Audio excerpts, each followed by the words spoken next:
RRB, l'invité du matin. Notre invité ce matin, Thierry Cantéry, bonjour.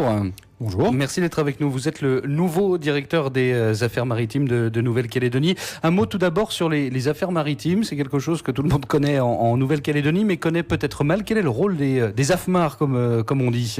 Oui, c'est le terme consacré. Alors, les affaires maritimes, c'est un service mixte, État et gouvernement, en Nouvelle-Calédonie, qui s'occupe, pour faire simple, de tout ce qui touche aux navires, donc navires comme de commerce ou navires de plaisance, donc la sécurité des navires, leur équipement, et puis également à ce qui a trait aux marins, c'est-à-dire l'appui à leur formation, qui est faite souvent dans l'école des métiers de la mer, ici, et puis la validation de leur diplôme et leur visite médicale par des médecins. Voilà. Donc, ensuite, on a un travail important de suivi de la pêche en Nouvelle-Calédonie, la pêche au large, parce que la pêche dans le lagon est suivie par les provinces.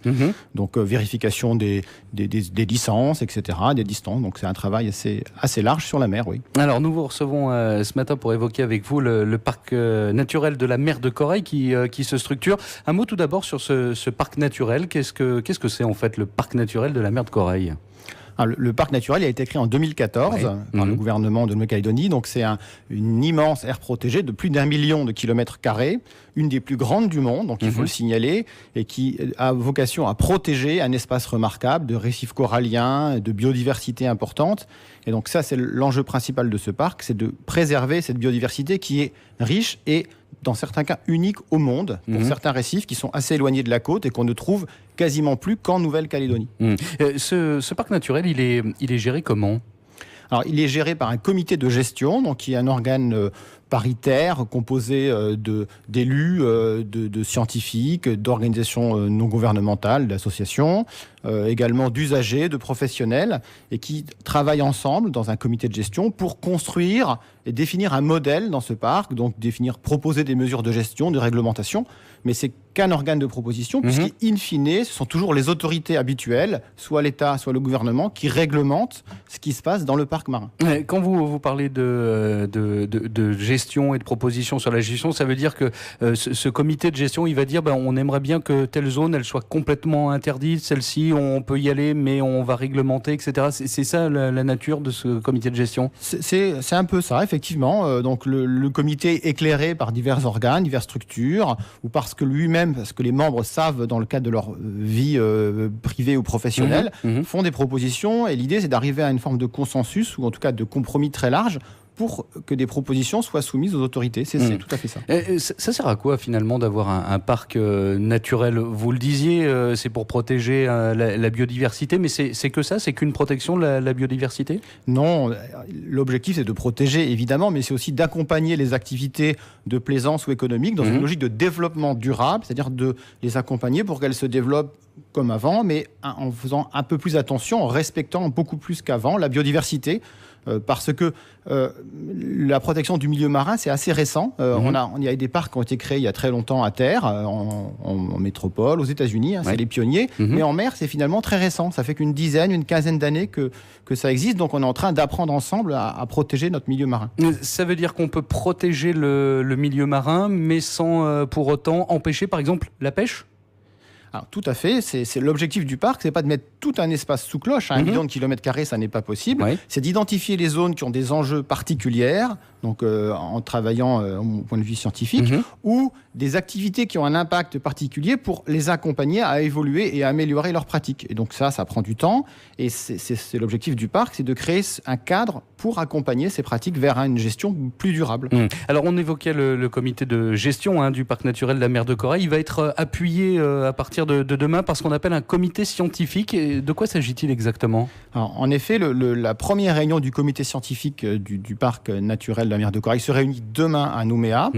Donc le comité scientifique a vocation à appuyer le comité de gestion en lui apportant un éclairage de haut niveau scientifique, de connaissances scientifiques, que n'a pas forcément le comité de gestion, puisqu'il est pas composé par principe de scientifiques. Et donc ce comité va lui donner des informations, lui donner une trajectoire, une stratégie pour les années à venir, puisque quand on gère un milieu marin, il faut le gérer sur le long terme. Et les scientifiques qui travaillent sur des programmes de connaissances ont cette vision de long terme parce que c'est leur métier, c'est ce qu'on leur demande. Comment il est composé ce comité scientifique ? Alors, il est composé de 12 personnes, en grande partie des chercheurs et scientifiques de la Nouvelle-Calédonie, donc soit de l'université, soit de l'Institut de recherche pour le développement, donc l'IRD, mais également des scientifiques extérieurs, donc de l'Université de Nouvelle-Zélande, de Vancouver au Canada, voire du Muséum d'histoire naturelle à Paris. Donc de manière à avoir un éclairage aussi extérieur ou des personnes qui travaillent sur les mêmes thématiques mais dans leur domaine. Ça enrichit le comité finalement. À propos des domaines de ces scientifiques, ce ne sont pas que des gens qui s'occupent de la mer, il n'y a pas que ça. Alors, ils s'occupent essentiellement de la mer, mais des différents compartiments de l'écosystème. Alors c'est un terme technique, mais dans la mer, il y a des habitats physiques, donc de la roche, mais il y a aussi des habitats vivants, des coraux, des poissons, il y a des mammifères, et donc tout ça, ce sont des différentes spécialités scientifiques, et pour ça, il nous faut des personnes qui connaissent, sont spécialistes de leur domaine. Et donc le comité est composé de manière à ce que chaque spécialité soit représentée de façon à ce qu'on ne travaille pas que sur les poissons ou que sur les oiseaux. Voilà. C'est important qu'il y ait des gens qui aient une vue de l'extérieur. Vous parliez de chercheurs qui sont au Canada, en Nouvelle-Zélande. C'est important d'avoir cette vision peut-être un peu plus large que ce qu'on peut avoir en Calédonie. Oui, c'est la tradition dans les comités scientifiques de ne pas composer le comité que d'acteurs locaux. La difficulté, c'est que si vous prenez que des personnes extérieures, vous avez un regard extérieur, mais pas forcément des gens qui connaissent le secteur local. Et si vous prenez que des locaux, eh bien, vous avez une très forte connaissance du terrain local, mais vous pouvez perdre ce petit rapport d'étonnement qui fait l'intérêt ou une ouverture sur des pratiques étrangères, qui est aussi intéressant, qui enrichit. Le comité doit s'enrichir lui-même, si j'ose dire. Ce comité, il se met en place à partir de demain, et après, comment il va fonctionner concrètement ? Alors, le comité se met en place effectivement à partir de demain, donc il y a 2 jours de travaux. Ensuite, ce comité va déjà définir lui-même un petit peu sa feuille de route, parce que le comité doit travailler un petit peu en autonomie. L'idée, c'est qu'il remette la science au cœur du parc, c'est-à-dire apporter un éclairage scientifique, je le disais. Ça veut dire qu'elle avait été oubliée un peu, la science, au cœur du parc ? Alors, quand on crée un parc marin, il faut assez vite l'installer, créer la gouvernance et puis prendre des mesures de gestion assez rapides. Donc le parc n'a que 4 ans, c'est très jeune pour un parc. Donc c'est le bon moment maintenant pour commencer à tracer une perspective plus longue, maintenant que le plan de gestion est adopté en plus depuis le printemps. Donc je dirais que c'est le bon moment, c'est jamais trop tôt, c'est jamais trop tard. Voilà, donc c'est la bonne année. Vous parliez de feuille de route pour ce comité scientifique. Il y a déjà des choses qui pointent à l'horizon, j'allais dire, des choses un peu concrètes de ce qui pourrait être proposé au comité de gestion ? Alors, les comités scientifiques apportent en général un éclairage ou des propositions sur des thématiques qui ne sont pas forcément prises en compte. Je prends l'exemple du changement climatique. Il y a 20 ans, on n'en parlait pas beaucoup. Donc les scientifiques pourront éclairer le comité de gestion sur des enjeux qui ne sont pas forcément vus à l'instant T dans le parc. Donc ils vont nous donner leur éclairage et des sujets qui seront importants dans 10 ou 15 ans. Ça, c'est son rôle. Et tout ça peut se traduire dans une forme de stratégie de connaissance, stratégie de recherche, pour aussi canaliser un petit peu la recherche ou les actions scientifiques dans le parc, de manière à ce que ça se fasse en bonne intelligence avec les programmes des scientifiques eux-mêmes. C'est-à-dire que tout ça fonctionne en bonne harmonie. Vous le disiez, on a adopté la gouvernance de ce parc, mais avec cette vision plus scientifique, ça veut dire qu'on pourrait retoucher un peu cette gouvernance et se dire, tiens, là, on s'est peut-être trompé, ou là, on n'en a pas assez fait, ou trop fait. C'est aussi ça le rôle de ce comité scientifique ? Tout à fait. Le comité scientifique est là pour apporter son éclairage, et donc ça pourra peut-être faire évoluer dans un sens ou dans l'autre des mesures de gestion. De toute façon, le principe d'un parc marin, mais comme beaucoup de choses dans la vie, c'est que ça n'est jamais figé, ça change régulièrement. L'idée que ça ne change pas tous les 4 matins non plus, c'est qu'il y a une forme de stabilité aussi pour les opérateurs économiques qui puissent s'y retrouver, mais c'est une évolution par petites touches, et le parc en 2018 ne sera pas le même en 2028 ou 2038. Il évoluera chaque année un petit peu. Un mot sur comment on a composé ce comité scientifique, parce que vous le disiez, il y a 12 scientifiques qui vont y participer, mais il y en a bien plus en Calédonie et dans le monde. Comment est-ce que ça a été fait pour sélectionner ces 12 scientifiques ? Alors, c'est toujours un travail d'alchimie un peu complexe, puisqu'il faut trouver, je le disais, des spécialistes de chaque thématique. Donc, il faut déjà les trouver.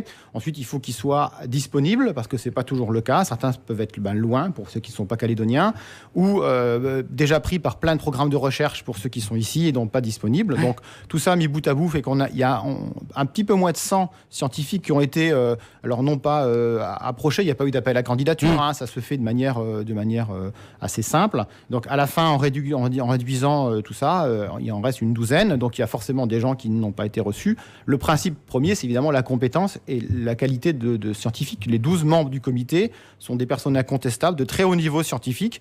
Ça ne veut pas dire que ceux qui ne sont pas dedans ne le sont pas. En tout cas, ceux qui sont là sont de très haut niveau et sont très compétents. Et la composition de ce comité scientifique, il pourra évoluer au fil du temps ? Oui, il a été l'arrêté de création prévoit sa composition pour 1 an. Ça veut dire que dans 1 an, peut-être qu'on aura oublié justement des thématiques et que ce comité pourra nous dire vous avez oublié telle ou telle thématique.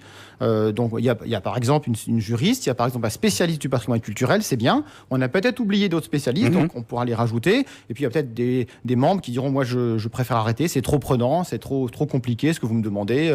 Et le parc marin est très important, mais je préfère arrêter parce que je prends ma retraite ou autre chose, par exemple. Merci beaucoup Thierry Canteri d'avoir été avec nous ce matin. Je rappelle que vous êtes le nouveau directeur des affaires maritimes en Nouvelle-Calédonie, donc mise en place de ce comité scientifique du parc naturel de la mer de Corail demain. Merci à vous.